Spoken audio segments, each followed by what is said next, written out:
This summer, Instacart is bringing back your favorites from 1999 with prices from 1999. That means 90s prices on juice pouches that ought to be respected, 90s prices on box mac and cheese, and 90s prices on ham, cheese, and cracker lunches. Enjoy all those throwbacks and more at throwback prices, only through Instacart. $4.72 maximum discount per $10 of eligible items. Limit 3 offers per order. Expires September 5th while supplies last. Discount based on CPI comparison. Banking with Capital One helps you keep more money in your wallet with no fees or minimums on checking accounts and no overdraft fees. Just ask the Capital One bank guy. It's pretty much all he talks about, in a good way. He'd also tell you that this podcast is his favorite podcast, too. Ah, really? Thanks, Capital One bank guy. What's in your wallet? Terms apply. See CapitalOne.com/bank. Capital One N.A. member FDIC. Picture this. You're in the garage, hands covered in grease, just finished up tuning your engine with a part you found on eBay. And you realize, you know what? I could also use new brakes. So where do you go next? Back to eBay. And you've got eBay Guaranteed Fit. You order a part, and if it doesn't fit, send it back. Simple as that. So when you dive into your next car project, start with eBay. All the parts you need at prices you'll love. Guaranteed to fit every time. eBay. Things people love. What does the term digital workplace mean to you? In today's world of AI, robotics, and AR, it's much more than an office full of people on computers. It can be anywhere from a factory floor to the top of a crane to the cockpit of an F1 car. Wherever your digital workplace may be, TeamViewer's mission is to make work better. How? By securely connecting your people with the data, expertise, or insights they need in real time to make work more efficient. By automating and streamlining IT and OT support to fix problems before they happen, to make work more productive. And by bringing all the possibilities of a secure and flexible digital workplace to all your people everywhere to make work more innovative. So discover how TeamViewer can make work better, wherever it happens across your business. Learn more at teamviewer.com/workbetter.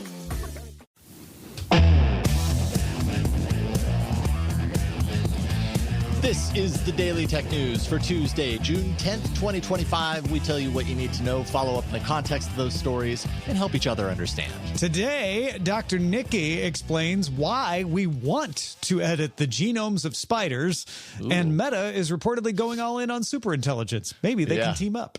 Oh, interesting. Oh, God, that's frightening. I'm Jason Howell. I'm Tom Merritt. Let's start with what you need to know with the creepy crawly big story. Actually, it's not the creepy crawly one. That comes later, right? But it's creepy and crawly maybe in a different way. There's something creepy about this. It might make your skin crawly. I don't know. There you go. I think it still works. Meta is launching a new artificial intelligence research lab focused on achieving super intelligence, where it wears a cape and stuff, where AI systems surpass human cognitive abilities. CEO Mark Zuckerberg is personally leading an aggressive recruitment and reorganization drive at the company, hiring around 50 people for the new team in order to stay competitive in the ongoing AI race, of course. Sources to Bloomberg say that those new hires will actually sit in close proximity to Zuckerberg to keep collaboration efficient and tight. So that's kind of creepy and crawly in itself. Central to the effort is the recruitment of Scale AI founder and CEO, the potential recruitment anyways, of CEO Alexander Wang, who would join the new lab as part of the deal that could see Meta invest up to $15 billion for a 49% stake in Scale AI. That would value the startup up at around $30 billion, so lots of money. Zuckerberg has been frustrated about a few things. Llama 4's performance, delays of Meta's largest model known as Behemoth, just to name a few. And this has really pushed him into what sources are calling founder mode with an increasingly hands-on approach. So superintelligence, it's in the spotlight, I guess, for Meta. Yeah, and yesterday at Worldwide Developers Conference, Apple trotted out whatever its strategy is around AI for people to pick at. It is really interesting to see in the wake of that Meta making this big announcement, because a lot of the rhetoric around Apple is they're behind. What are they going to do to catch up? I have been thinking in my own head, I don't think I've said this on any of the shows, Apple is just an acquisition away from catching up. They didn't invent the iPod. They acquired Tony Fadell's company to build on the iPod.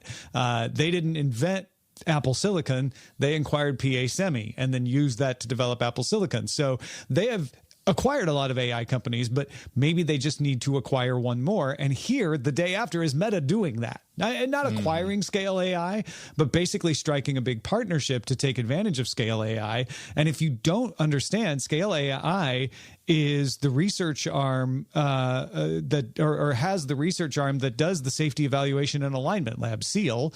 It is one of the companies behind Humanity's Last Exam, which is a benchmark designed to assess advanced systems like superintelligence or AGI. And Alexander Wang was Sam Altman's roommate during COVID. So there's a lot of tines, a lot of interconnections going on here. It is not an insignificant person for Mark Zuckerberg to partner up with in order to supercharge their efforts. Yeah, that's interesting what you mentioned about Apple being an acquisition away, because you're right. I mean, all of these big companies, the big players, Apple, Meta, Google, all of them, they've got such deep pockets right now, and they are all on a very similar course. They're looking at where AI is right now. None of them want to be left behind. And in fact, do they not want to be left behind? They also want to be first to whatever the next big thing is. And that's what the superintelligence drive is all about. That's what this acquisition is all about. It just makes me, ask the question once again, which is, the goalposts continue to move. What exactly is AGI? What is superintelligence, and how will we actually know if we're seeing it when it actually happens? But of course, they've got the money, they've got the drive. Of course, they're going to put their money where their mouth is and just have a division of the company pursuing that. That's what this is all Especially about. because OpenAI has made no secret that is its goal as well, is to create a safe version of superintelligence, and hiring Alexander Wang, who creates the tools to assess safety. Pretty good way for Zuckerberg to say, yep, that's what we're after too, safe superintelligence, but also we want to beat you to it. We want to be the company that does it first. Google has DeepMind, and very clearly is after similar things. And Demis, on board there, notably. Yeah, Microsoft, hiring Nobel Prize winners to run its situation there. So, I mean, yeah, you've got a lot of people after this. You follow this closer than I do, though, Jason. Like, from where you sit, looking at this closely every week. Is this just pouring money and hoping for a result, or is there some progress? No, that's what I take from this. This is absolutely, in my opinion, I could be completely wrong, but it really seems like right now, like I said, the goalposts are moving so often, and these companies do have such insane resources that, it's absolutely a question of, let's just throw a bunch more money at this and see how far it gets us. I mean, apparently Meta is throwing 7 to 9 figures at its candidates. So we're talking buckets of money is at the core, driving this, because they can, behind that also is the ethos that the bigger model, the better. And what does that take? That takes an insane amount of money. I mean, what it really does is it entrenches these larger players much deeper into the core of the development of these systems, and makes it more difficult for the little guys to compete and to catch up. And, maybe there's some considerations there around, a lot of the antitrust movement that we've seen with big tech companies right now. Another thing that comes up for me around this is, we on AI Inside, the podcast that I do with Jeff Jarvis, we chatted with Meta's AI lead, Jan LeCun, a couple of months ago. This makes me wonder, is Jan not cutting the mustard anymore? Because it really kind of seems like his vision and his leadership is being challenged here. And what does that lead to? But to answer your question, yes, it feels to me like, let's just throw a bunch of money at it. Let's make sure everyone knows that this is our stated goal, because we, like everyone else, want to be there first. wherever there is.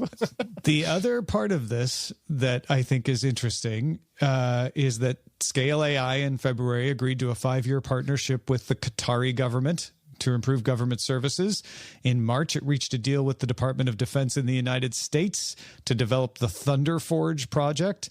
I wouldn't be shocked if Mark Zuckerberg would also like government contracts, not just domestically, of course, but also abroad, whether they're defense contracts or otherwise. There's money there. Absolutely, there is. Yeah, I think you're absolutely right. And so it may be good for investors, good for stockholders, good for buzz to say you're after superintelligence, but possibly under no illusions about how fast that will happen. However, it's a good way to get some lucrative contracts. Yeah, indeed, and capitalize on kind of the moment in attention around AI, because I mean, you know, the flip side of this is I think there's a lot of people very high up saying, oh, you know, AGI is just around the corner. Superintelligence, it's within grasp. That's why we're doing this. Yet the models themselves that we do have right now are incredibly imperfect, like comically imperfect to a certain degree. Will we get there? Probably eventually, longer term. I don't think we're anywhere near that. But a story like this certainly capitalizes on the attention around AI, and that's it probably achieves multiple things. Another one is as clunky as some of the models are right now, they get better fast. They've been getting better in front of our eyes faster than most technology advances, and Meta doesn't want to get left behind in that. So if you push the outer edge, you're likely to catch up in the other parts too. Indeed. DTNS is made possible by you, the listener. Big thanks to Tony Glass, Philip Less, Howard Yermish, and we got a bunch of brand new patrons supporting us at patreon.com/DTNS. Hans Solo, Jonathan, Streetbreaker X2, and big YouTube supporter Laminar Rainbow. Thanks to everybody for jumping in on that. Trust isn't just earned, it's demanded. Whether you're a startup founder navigating your first audit or a seasoned security professional scaling your GRC program, proving your commitment to security has never been more critical or more complex. That's where Vanta comes in. Businesses use Vanta to establish trust by automating compliance needs across over 35 frameworks, like SOC 2 and ISO 27001, centralized security workflows, complete questionnaires up to 5 times faster, and proactively manage vendor risk. Vanta not only saves you time, it can also save you money. A new IDC white paper found that Vanta customers achieve $535,000 per year in benefits, and the platform pays for itself in just 3 months. Join over 9,000 global companies like Atlassian, Quora, and Factory who use Vanta to manage risk and prove security in real time. For a limited time, our audience gets $1,000 off Vanta at vanta.com/DTNS. That's VANTA.com/DTNS for $1,000 off. Picture this. You're in the garage, hands covered in grease, just finished up tuning your engine with a part you found on eBay, and you realize, you know what? I could also use new brakes. So where do you go next? Back to eBay. You can find anything there. It's unreal. Wipers, headlights, even cold air intakes. It's all there. And you've got eBay Guaranteed Fit. You order a part, and if it doesn't fit, send it back. Simple as that. Look, DIY fixes can be major. Doesn't matter if it's just maintenance or a major mod. You got it, especially when things are guaranteed to fit. So when you dive into your next car project, start with eBay. All the parts you need at prices you'll love. Guaranteed to fit every time. eBay. Things people love. Ready to order? Yes. We're earning unlimited 3% cash back on dining and entertainment with a Capital One Saver card. So let's just get one of everything. Everything? Fire everything. The Capital One Saver card is at table 27 and they're earning unlimited 3% cash back. Yes, Chef! This is so nice. Had a feeling you'd want 3% cash back on dessert. Ooh, tiramisu. Earn unlimited 3% cash back on dining and entertainment with the Capital One Saver card. Capital One, what's in your wallet? Terms apply. See CapitalOne.com for details. Did you know that foreign investors are quietly funding lawsuits in American courts through a practice called third-party litigation funding? Shadowy overseas funders are paying to sue American companies in our courts, and they don't pay a dime in U.S. taxes if there is an award or settlement.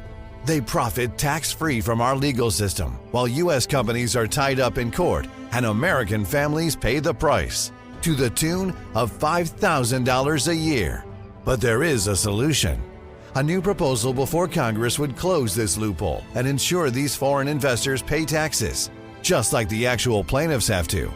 It's a common-sense move that discourages frivolous and abusive lawsuits and redirects resources back into American jobs, innovation, and growth. Only President Trump and congressional Republicans can deliver this win for America and hold these foreign investors accountable. Contact your lawmakers today and demand they take a stand to end foreign-funded litigation abuse. I'm not switching my team to some fancy work platform that somehow knows exactly how we work. And its AI features are literally saving us hours every day. We're big fans. And just like that, teams all around the world are falling for Monday.com. With intuitive design, seamless AI capabilities, and custom workflows, it's the work platform your team will instantly click with.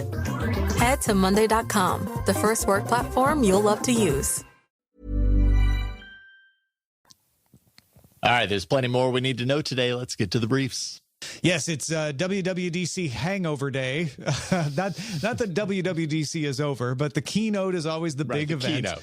Yeah. And we did talk a lot about the big announcements. But there's always a couple of things that trickle out afterwards. For example, Apple announced that macOS 26, aka Tahoe, will be the last version of macOS to support Intel-based Macs. I know. Seems like only yesterday that we had the M1 chip launch, but only a few Intel Macs are even going to be able to support the Tahoe update. So if you have a 2019 16-inch MacBook Pro or 2020 13-inch MacBook Pro with the 4 Thunderbolt ports, or a 2020 27-inch iMac, or a little bit older, the 2019 Mac Pro. So basically 2019 being your older limit, you will be able to get Tahoe. Older than that, you're not going to be able to upgrade to this. However, Apple did say it will commit to 3 years of security updates for those machines. So even though you won't be able to get macOS 27, you will be able to get security updates through 2028.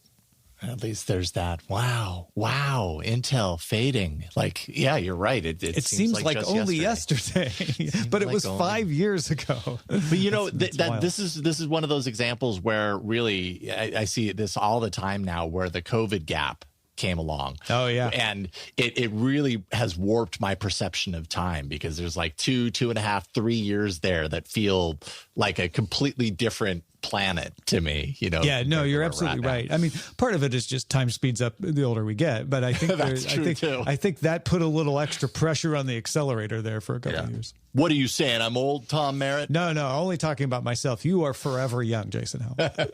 Thank you. Google's AI-powered search features, including AI overviews and the recently kind of rolled out AI mode chatbot, are significantly reducing traffic to news publishers. This is according to a Wall Street Journal report. The New York Times has seen its organic search traffic drop from 44% to 36.5% over the past 3 years, according to reported data from SimilarWeb. Business Insider has seen its website traffic decline 55%. 55%. Wow, that's a lot. In the same time frame. These changes are prompting news outlets to see an urgent need to explore new business models and to continue to forge content sharing deals with AI companies, like we've seen recently with like New York Times and Amazon, to survive the shift in consumer habits and AI tools. Everything's changing, whether Google wants to admit it or not, because Google still says, oh, no, they're high quality clicks. It's okay. These numbers were declining before ChatGPT launched. That's true. Yes. They may have accelerated since ChatGPT launched, and that may or may not have to do with ChatGPT's usage. Although if it is, it certainly is a feather in OpenAI's cap that there are that many people using ChatGPT or Anthropic or other tools like Perplexity. I think this was a problem that the publishers already had. I'm not 100% convinced that fighting Google over paying for links isn't also a small contributor to the decline as well, because Google has been pretty intransigent in that. And I'm sure the constant changing of algorithms always has something to do with it. It also could be people just doing fewer searches for news these days. Yep. I think it's smart for these publishers to look for a direct relationship with their customers. I think that's smart. I think it's smart for them to pursue the licensing deals and try to get their content front and center in the chatbots as usage increases.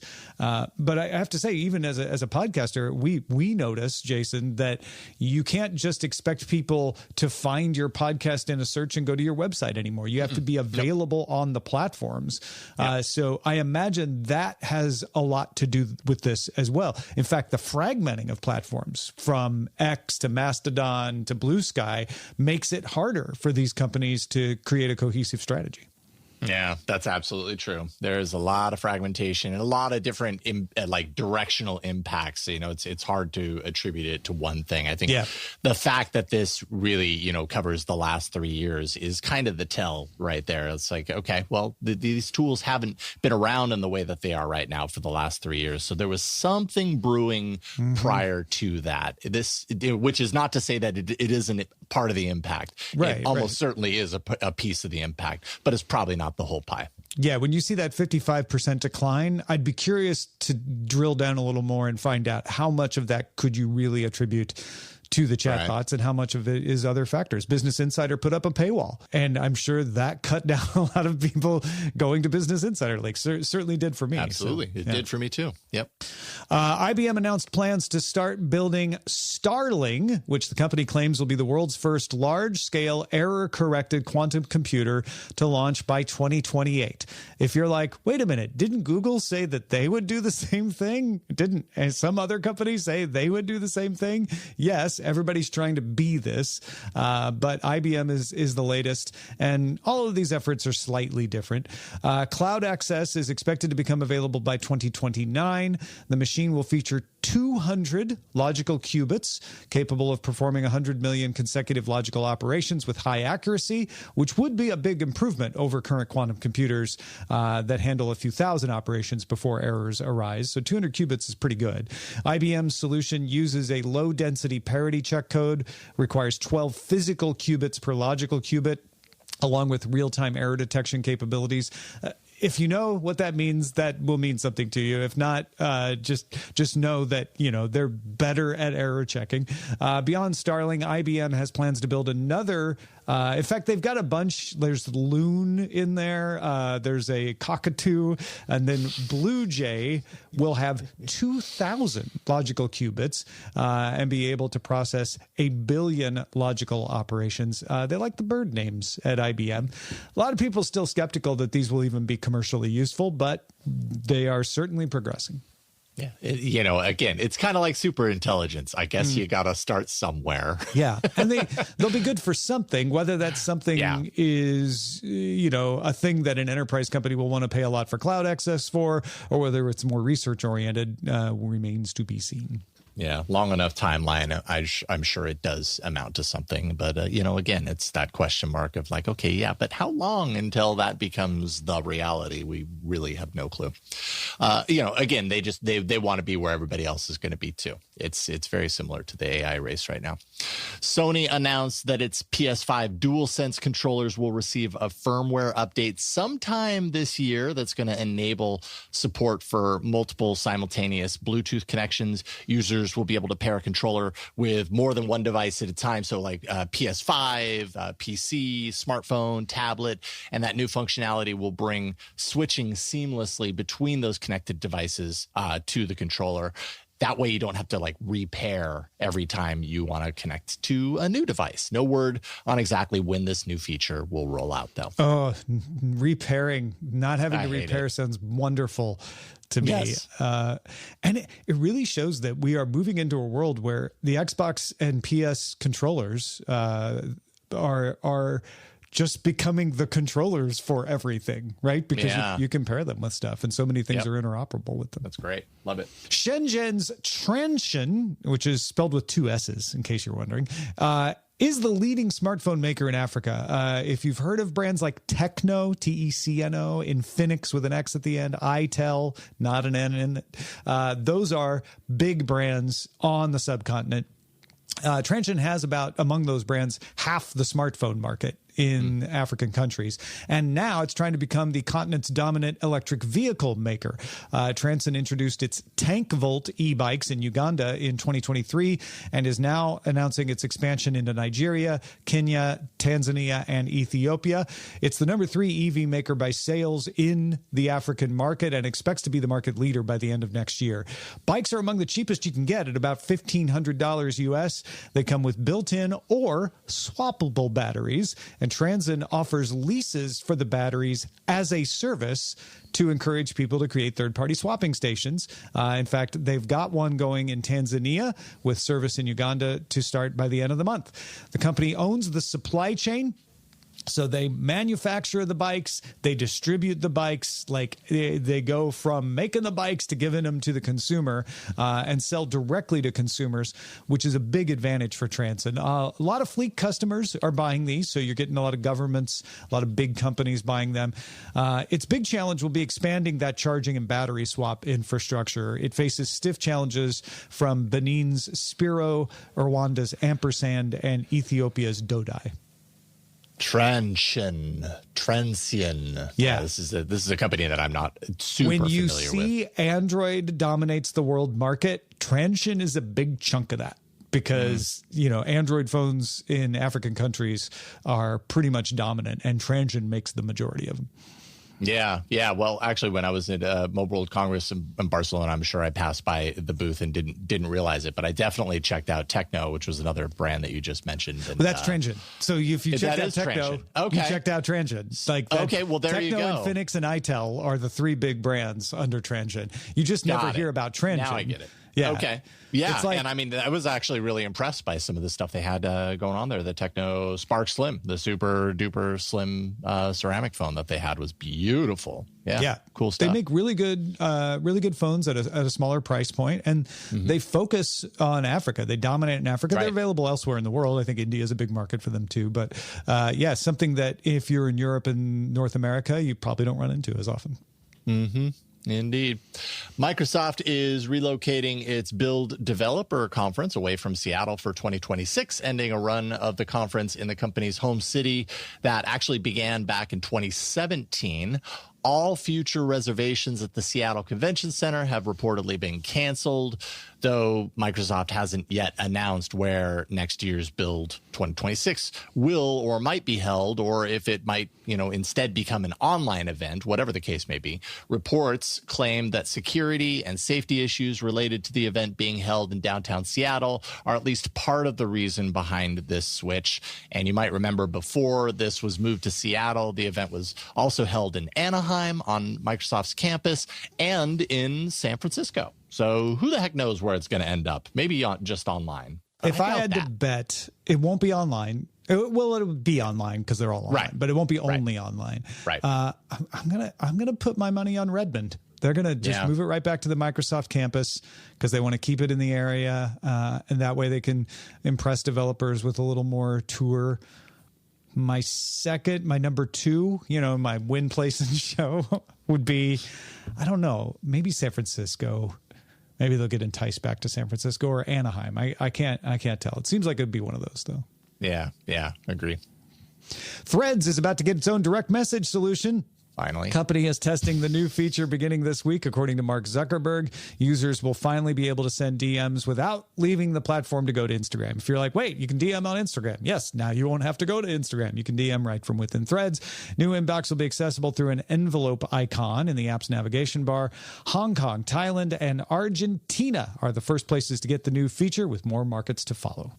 Just one of those updates that you're just like, really? It took this long? Like, DMs seems like a table stakes feature to me. I'm just kind of surprised by it. I mean, everybody hates DMs but loves DMs, and DMs totally are a challenge to manage. So I guess I shouldn't be too surprised that they took. But the other part is like, but you have a policy, you have a system on Instagram. Yeah. Every product manager sighs when you say, why didn't you get to this earlier? Because there's a list a mile long of all the features. They're like, you don't know. You just don't understand. Yeah. Those are the essentials for today. Let's dive a little deeper into another topic. Scientists can now edit the genome of spiders. Yeah, Dr. Niki explains the practical reasons why they would even want to do this, but also whether it can make you into Spider-Man. Dr. Niki, thank you for joining us to talk spiders. Oh, always here to talk about spiders. In this case, specifically, spiders from the University of Beirut in Germany. Not Mars. So, Germany. Das Spider. So these researchers are editing spiders for the first time. And you may think, why? Because, we've heard about edited mosquitoes and wasps. But this is a CRISPR-Cas9 edited spider. And just to refresh you on CRISPR-Cas9, if you've been living under a rock, no, I'm just kidding. CRISPR-Cas9 won its inventors the 2020 Nobel Prize. It is a gene editing tool that helps you either cut out or insert or both specific pieces into a genome. This is going to be called a knock-in or knockout function of certain genes. Yeah, it's whenever you hear gene editing, most of the time they're talking about CRISPR-Cas9. Why would they do spiders? Why spiders next after all of this? So spiders, because they're kind of a difficult challenge, they have an extra tricky and complex genome. They're also not the best lab animals. They're cannibalistic, so you can't house them together, and they're a little bit sensitive to how they're kept. So they're generally maybe a little bit harder to work on than mosquitoes, which is why it took so long. Also, you probably know that spiders have really interesting property, which is they make silk. And silk has a lot of interesting things that are useful for different types of research. We know that it's 5 times stronger than steel, for example. And so it would make sense that we want to see if we can edit silk and see what we can get out of it. Yeah, that makes sense. Okay, so we didn't start with spiders because they eat each other. So, no. But we finally got around to spiders because, dang it, we want that silk. So what did they actually do? What genes did they edit and why? So they edit the specific protein production part of the silk genome. So we're editing the silk protein. They did this by making a solution with this gene editing function, injecting it into oocytes, which are just egg cells that were unfertilized in a female spider. They waited till the female spider didn't eat the male and reproduce and made genetically modified spiderlings. Love that word. And the way that they're able to tell whether this worked or not is just that they included a red fluorescent protein into the edit so that if they, turn on a fluorescent light and saw the protein, they could see whether or not it worked. They didn't really change anything structural or crazy about the silk. This was kind of more of a proof of concept to show that we know how to target the specific spider silk protein area and that we can change it. What we want to change it into is now open to everybody. Got it. Are we going to be Spider-Man? So as of right now, I'm going to say no, unless you want to make Spider-Man a red fluorescent silk dress. We might be closer to that. So you can make Spider-Man's outfit. Spider-Man's outfit fluorescent. We could do it, maybe. Okay. We need a lot of spiders, but we could try. Yeah, because a nice red Spider-Man fluorescent outfit would work. What is this pointing to? I think there's a lot of interesting, promising functions here for materials science. So maybe we want to make silk a certain color. That's more of like a fashion thing, but maybe you can make it stronger. Maybe you can make the proteins stickier. There's a lot of things that I think now that we've figured out the genome and what area to edit, we might be seeing an explosion in spider silk research, maybe different like properties of clothing, like not like a Kevlar type spider silk outfit. Yeah. I don't know. Maybe we can increase spider silk production. So there's a lot of different ways that this can evolve. I'm excited to see where it goes. I imagine you could even do some more slightly mundane things like just increase output of silk. Yeah. And I wonder if this maybe depends on the spider's biological capacities. So I'm not sure about that. And you'd probably have to edit more things within the spider. I don't know. But we're able to edit the spiders now. So, the possibility is there. Yeah. Glow in the dark silk on its own, though. That's kind of cool. honestly. Yeah, I wonder if we're going to see this pop up in the next Spirit Halloween. Yeah, I actually have glow-in-the-dark spiders on fake spider webs that we put up at Halloween. So you beat them to it. Yeah, just making. I just need the spider webs to be glowing now and be made of real silk too. This is really interesting, and I think especially with material science, a lot of times it really is you need to make the thing, they make the material, so then you can play around with it. And I feel like that's what we're at. We're at the step where like, okay, we can now do this. What should we try with it? Yeah, looking forward to all these new applications. Well, Dr. Niki, if folks want to find more of what you do, where should they go? Of course, people can follow the thread and find me on my on the web. I'm over at NicoleAckermans.com and the same on Blue Sky. Thanks, Niki. What would you like to hear us talk about on the show? One way to let us know is our subreddit. You can submit stories and vote on them at reddit.com/r/Daily Tech News Show. Picture this. You're in the garage, hands covered in grease, just finished up tuning your engine with a part you found on eBay, and you realize, you know what? I could also use new brakes. So where do you go next? Back to eBay. You can find anything there. It's unreal. Wipers, headlights, even cold air intakes. It's all there. And you've got eBay Guaranteed Fit. You order a part, and if it doesn't fit, send it back. Simple as that. Look, DIY fixes can be major. Doesn't matter if it's just maintenance or a major mod. You got it, especially when things are guaranteed to fit. So when you dive into your next car project, start with eBay. All the parts you need at prices you'll love. Guaranteed to fit every time. eBay. Things people love. If you love to travel, Capital One has a rewards credit card that's perfect for you. With the Capital One Venture X card, you earn unlimited double miles on everything you buy. Plus, you get premium benefits at a collection of luxury hotels when you book on Capital One Travel. And with Venture X, you get access to over 1,000 airport lounges worldwide. Open up a world of travel possibilities with the Capital One Venture X card. What's in your wallet? Terms apply. Lounge access is subject to change. See CapitalOne.com for details. And we end every episode of DTNS with some shared wisdom. Today, Mike tips us off to an interesting take on Apple's paper about LLM complexity that we discussed on the show yesterday. Yeah, did you see this paper? I wasn't sure if you had dived into it yet. So I haven't dove like super deep into it, but I've read pieces, I've read some analysis, and and essentially, I think the way we described it yesterday is it's a paper that says there's a certain level of complexity after which LLMs don't improve anymore. They kind of fall off a cliff, but that doesn't mean LLMs are useless. It just means there are other tools that might be better at other things. Mike wrote in and said, I wondered if you had seen this video from Nate Jones regarding the Apple AI paper and his perspectives on what perhaps is being missed in the angst going on regarding the paper. Now, Nate Jones is responding to a lot of folks on social media saying, Apple declaring LLMs dead, and either taking the position of, see, I told you LLMs suck, or Apple's crazy, this is why they're no good at AI. Here is an excerpt from the video description that Nate Jones wrote. He said, I explain why Apple's new paper doesn't kill AI reasoning.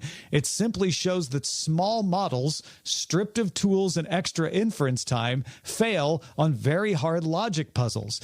The study's narrow setup sparked a meme frenzy declaring AI useless, but those hot takes ignore everyday systems that rely on bigger models, Python, and search. The real takeaway is architectural. Production agents must recognize their own limits and escalate to heavier resources when complexity spikes. Rather than eulogizing AI, we should build standardized call for help triggers and rerun these tests with modern tool-enabled models. Thank you, Mike, for sending along this YouTube video. It's really a really good watch and a good read, even just in the description there. But I think this jives with my take on this as well, which is this shows LLMs need to know where to call for help when they're agentic, and that's kind of where we're going with stuff. So far from saying LLMs are dead, it's like, oh, this is how LLMs will be used in a suite of tools going forward. Yeah. It's a real challenge for AI models, to know when they get something right, know when they get something wrong, and know when to reach out for help, call for help, like that game show. And so it's the Kenny Rogers problem. They need to know when to hold them. To hold them and when to fold them. And when to fold. So very true. But yeah, I think it's definitely a challenge that should be solved. And also kind of, like he pointed out, the study had some pretty serious restrictions in there. And so if it was limited out of the gate, then, of course you're going to get a certain level of output out of that. And there are a lot of people who feel very strongly either for or against AI, that this, was kind of one of those moments where it either confirmed or, confirmed their side of it, depending on how you look at it. Yeah. So, yeah. Yesterday on the live stream, Justin Robert Young had nothing nice to say about this study. I think it's suffering from mainstream views on academic papers. A lot of times academic papers are just trying to show a very small thing that's part of a much bigger puzzle. And sometimes they're even saying, we think this is true, but let's study it and make sure it's true. This strikes me as an example of that, where they're like, I think small models, if you cut off their inferencing, if you cut off their tool access, have a limit. Let's figure out what that limit is, because that'd be handy to know when we're implementing them in other cases. Mm-hmm. Yeah, indeed. Well, what are you thinking about? What are you inferring? If you got some insight into a story, share it with us. Feedback at dailytechnewsshow.com. Thanks to Dr. Niki. Thanks to Mike for contributing to today's show. And thank you for being along for Daily Tech News Show. And good news, if you want to keep up on music news, Daily Music Headlines is now available on an Amazon Flash briefing. Go ahead and add it now. We'll see you next time. The DTNS family of podcasts, helping each other understand. Diamond Club hopes you have enjoyed this program.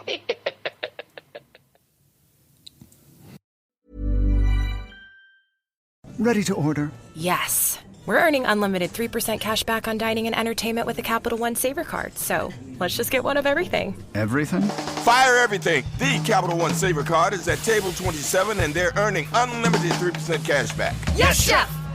This is so nice. Had a feeling you'd want 3% cash back on dessert. Ooh, tiramisu. Earn unlimited 3% cash back on dining and entertainment with the Capital One Saver card. Capital One, what's in your wallet? Terms apply. See CapitalOne.com for details. Hey, this is Farnoosh Torabi from the So Money podcast. Running a business means wearing a lot of hats, but ordering supplies shouldn't be one of the ones you don't like. Walmart Business helps organizations like yours save time, money, and the headache of managing purchases. From office essentials to bulk break room snacks, it's all in one place, online, in-store, or right in their app. Sign up for free at business.walmart.com and get back to what really matters, running your business.